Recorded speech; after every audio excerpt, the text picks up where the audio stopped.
Hey everybody. It always kind of irritates me, when they say, hey guys. Yeah.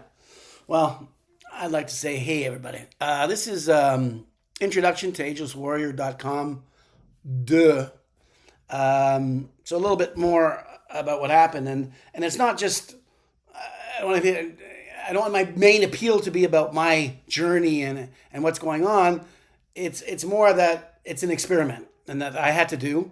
And I had to see if all the systems that I had in place of transformation, and not just looking good, whatever, body fat, but like I said, insulin resistance. How can we return it to being sensitive again and having your pancreas work normally, and testosterone, fat loss, strength, and maybe a little muscle tone, a little muscle mass. So to tell you a little story about what we're up against. This is the tough spot because you think, and I'm not shooting down the medical industry. It's just that still now in 2025, there's misconceptions about certain things. So when I was on my own personal experiment of destroying my health, one of the markers was as well as my A1C went up. Having the sedentary lifestyle for close to a year, like I was really dedicated, and it rose up, and we would check in every now and then. That I did receive a metformin pill that I would take in the morning and I would take at night. And 250 milligrams at night. The issue and the problem is, once I got tested on August 5th, went through a battery of blood tests, and to see where I was after this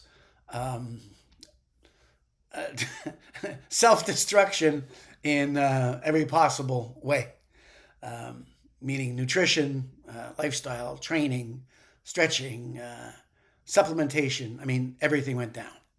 I brought everything down to see the effect, and this is an effect on a 60-year-old guy, not on a 25-year-old dude.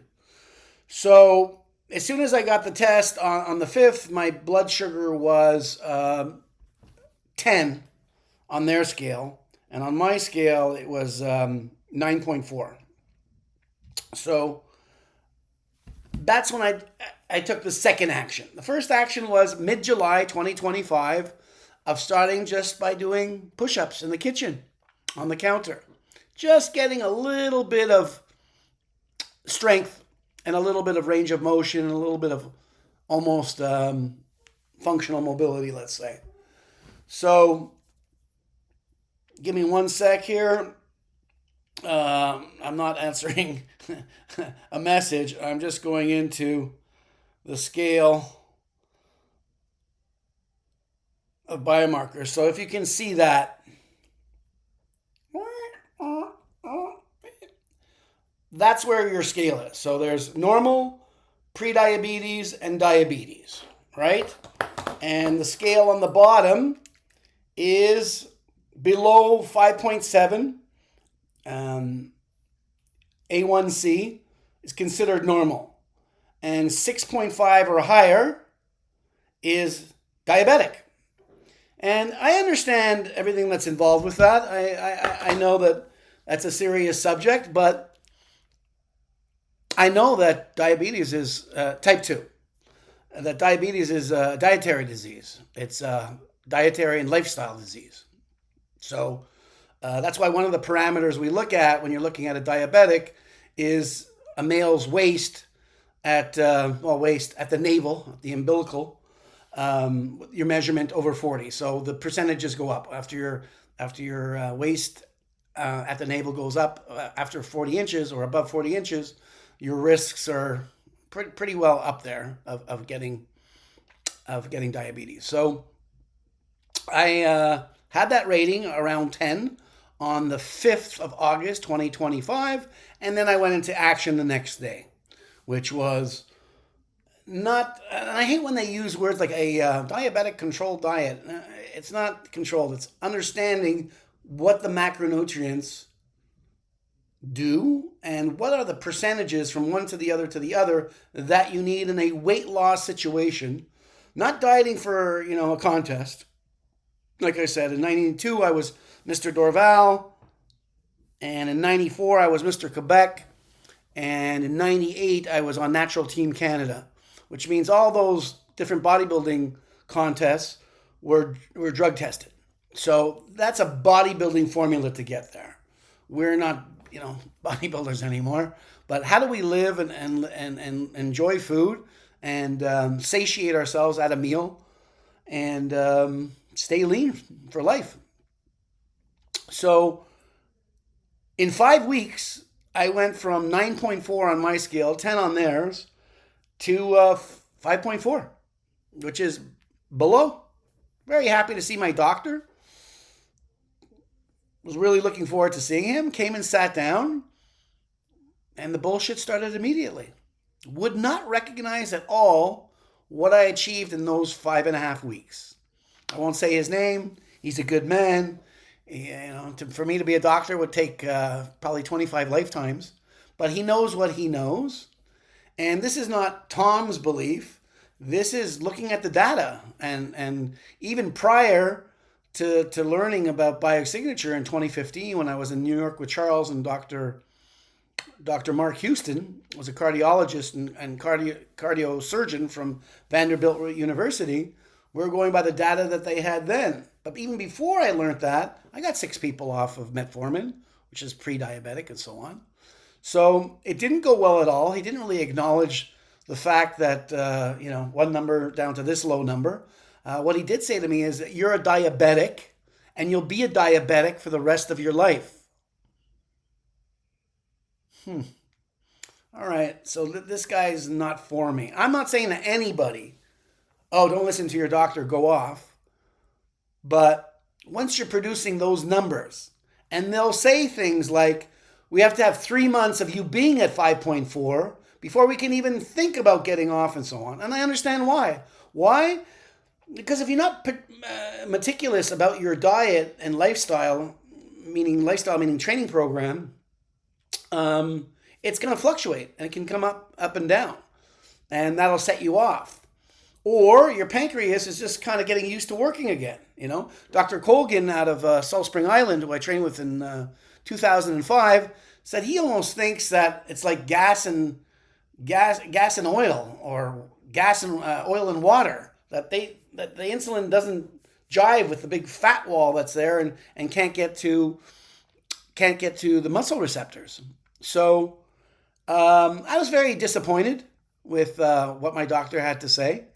And it was a little aggressive. I know that diabetes is dangerous. Once it gets to your kidneys and once it gets to your other organs, it does some bad stuff. But I'm not there.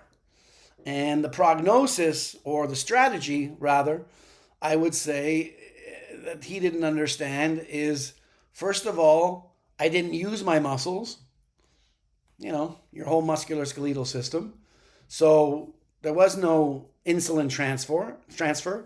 There was no sensitivity, and there was excess gut fat. So how do you do it? You activate those muscles. You reduce the body fat. My waist went from 46 to 42 in 5.5 weeks. Now 42 is a crappy number, but it's on the way down.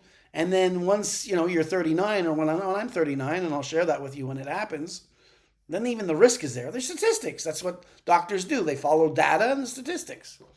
So that was disappointing. And I want you all out there to know, here's the problem when you dig deeper.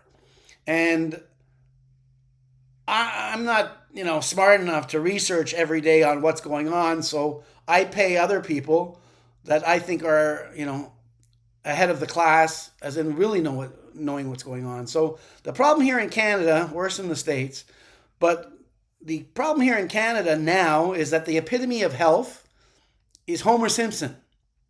That's what they're comparing blood counts to, stats to, and your health. I don't want to be compared to Homer Simpson. I want to compare it to somebody that's healthy. So stay tuned for this diabetic challenge. And again, I'm not saying to anybody go off, don't listen to your doctor. There's a process, and I've been following that process ever since. And I'm still on one pill. And when I see that A1C goes down 5.7, maybe to 5, then I'll think about the other pill. Because what does metformin do in that kind of dosage? It really changes your A1C about 1.5%. So that makes sense. So if you're 4.5, then you're 5.5, then what is that? Is that 6.2? So that's how you know how to get down. I'll go more into detail at another time. But this is what we're up against, as in not even the authority is talking about real health and real wellness. So that's what we're going to explore here, and the fun part is I'm going to be the guinea pig, but I'm doing it because I want to help all of you, and it's not an expensive thing. To me, coaching is 100 times better than personal training, and I'll explain that maybe in another video. So stay tuned. Wednesday's weigh day. We're going to look at blood sugar, waist measurement, and weight on the scale, and see where that's going. And like I said, I don't really like being on camera with this chubby face, but if Oprah did no makeup in the 80s, then I guess Tommy Boy can do chubby face in his transformation. I hope you all are interested in this, because there's going to be some cool stuff coming out.